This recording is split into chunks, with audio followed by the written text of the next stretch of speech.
Hi friends, welcome back to AlanAjax Creationz. അപ്പോൾ നമ്മൾ ഇന്ന് ഉണ്ടാക്കാൻ പോകുന്നത് ആർക്കും സിമ്പിൾ ആയിട്ട് ഉണ്ടാക്കാൻ പറ്റാവുന്ന പാലട പായസമാണ്. അപ്പോൾ അതെങ്ങനെ ഉണ്ടാക്കണമെന്ന് നോക്കാനായിട്ട് നമുക്ക് കിച്ചണിലോട്ട് പോവാം. പുതിയ പാത്രം വാങ്ങിയിട്ടുണ്ട്, അതിൻ്റെ അൺബോക്സിങ് ചെയ്യാം. അത് ന്യൂട്രിയോണിൻ്റെ പാത്രമാണ്, ന്യൂട്രിയോൺ കമ്പനിയുടെയാണ്. അത് നല്ല പാത്രമാണെന്നാണ് കേട്ടിരിക്കുന്നത്. കാസ്റ്റ് ചെയ്യേണ്ട പാത്രമാണ്. നമുക്ക് തുറന്ന് നോക്കാം.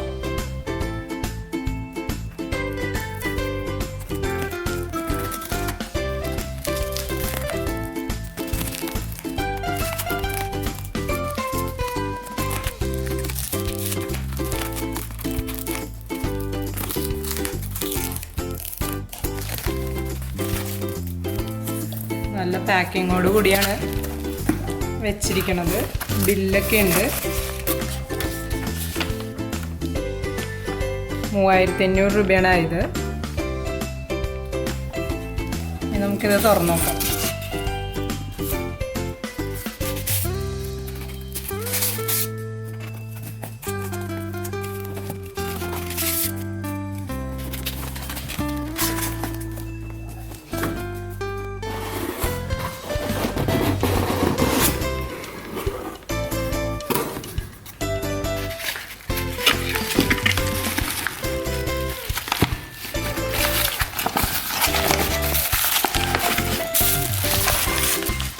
ഇതിൻ്റെ ലിഡാണ്. നല്ല വെയിറ്റ് ഉണ്ട്. ഒരു ലിഡാണ്, നല്ല വെയിറ്റ് ഉണ്ട്. അതും കാസ്റ്റ് ചെയ്യേണ്ടത് തന്നെയാണ്, നല്ല വെയിറ്റ് ഉള്ളതാണ്. സൂക്ഷിച്ച് ഉപയോഗിക്കണം.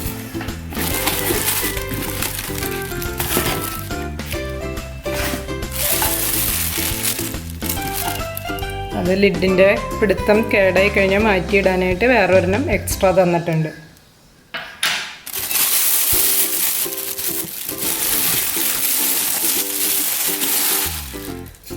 ഇതാണ് പാത്രം. നല്ല വെയിറ്റ് ഉണ്ട്. ഇന്ന് നമുക്കിതിൽ കുക്ക് ചെയ്ത് നോക്കാം. ന്യൂട്രിയോണിൻ്റെ പാത്രം നമ്മൾ അൺബോക്സ് ചെയ്തതില്ലേ, അതിൽ നമുക്ക് ആദ്യമായിട്ട് നമ്മൾ ചെയ്യാൻ പോകുന്നത് പായസം വയ്ക്കുകയാണ്. അപ്പോൾ പായസം ഞാൻ റെഡിമെയ്ഡ് മിക്സ് വാങ്ങിയതാണ്. പാലട ഖീർ മിക്സ് എന്ന് പറഞ്ഞ് നിറവറയുടെ ഒരു ഐറ്റമാണ്. അത് വെറുതെ പാലടയുടെ ഇത് കണ്ടപ്പോൾ വാങ്ങിയതാണ്. അപ്പോൾ അതിലേക്ക് നമുക്ക് ആദ്യം 200 ml, ഇത് മൊത്തം എടുക്കണില്ല ഞാൻ. ആ മിക്സ് 300 ഗ്രാമിൻ്റെയാണ്. ഞാൻ അതിൻ്റെ പകുതിയാണ് യൂസ് ചെയ്യണുള്ളൂ. അപ്പം ഞാനിവിടെ ഇതിൽ ഇവർ പറഞ്ഞിരിക്കുന്നത് 400 ml വെള്ളം എടുക്കാൻ. ഞാൻ 200 ml വെള്ളം എടുത്തിട്ടുള്ളൂ. അത് നമുക്ക് ഇതിലൊഴിച്ചിട്ട് തിളപ്പിക്കാം.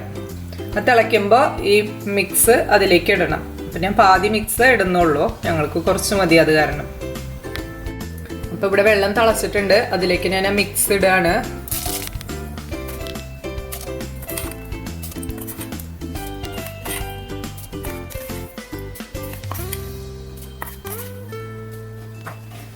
മിക്സ് മൊത്തട്ടുണ്ട്.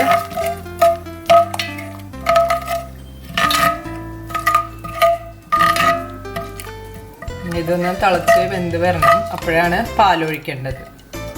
അപ്പോൾ നമ്മളിത് വെള്ളമൊഴിച്ച് ഇതിൽ മിക്സ് ഇട്ടിട്ട് 10 മിനിറ്റ് കഴിഞ്ഞു. ഇനി നമുക്കിതിലേക്ക് പാലൊഴിക്കാം. ഞാൻ 1/2 ലിറ്റർ പാലാണ് എടുത്തിരിക്കുന്നത്, പശുമ്പാലാണ്. ഇത് 1/2 ലിറ്ററാണ് എടുത്തിരിക്കുന്നത്.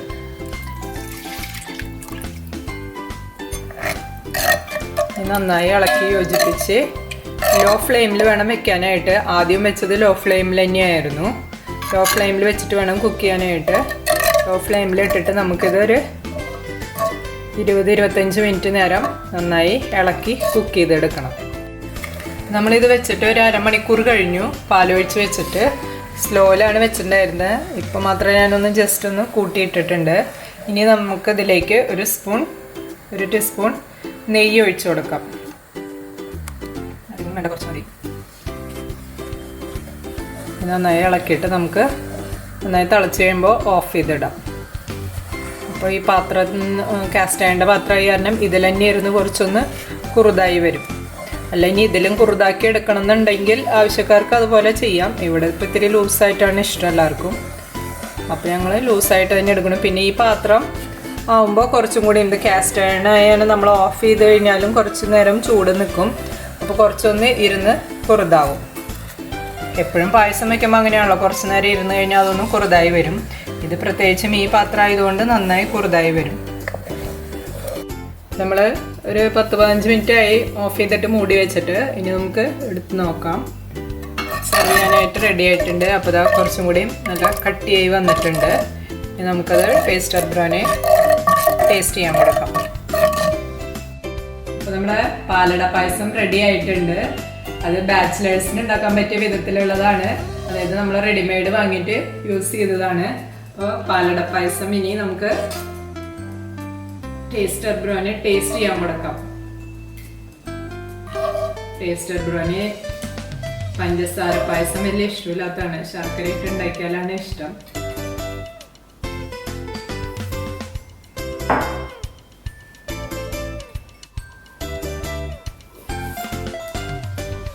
സൂപ്പറായിട്ട് അടിപൊളി പാലട പായസമാണ്.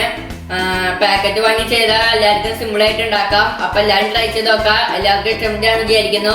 പിന്നെ ഈ വീഡിയോ ഇഷ്ടപ്പെട്ടെങ്കിൽ ലൈക്ക്, ഷെയർ ആൻഡ് സബ്സ്ക്രൈബ്. പുതിയൊരു വീഡിയോ വരുന്നത് എല്ലാവർക്കും ബൈ.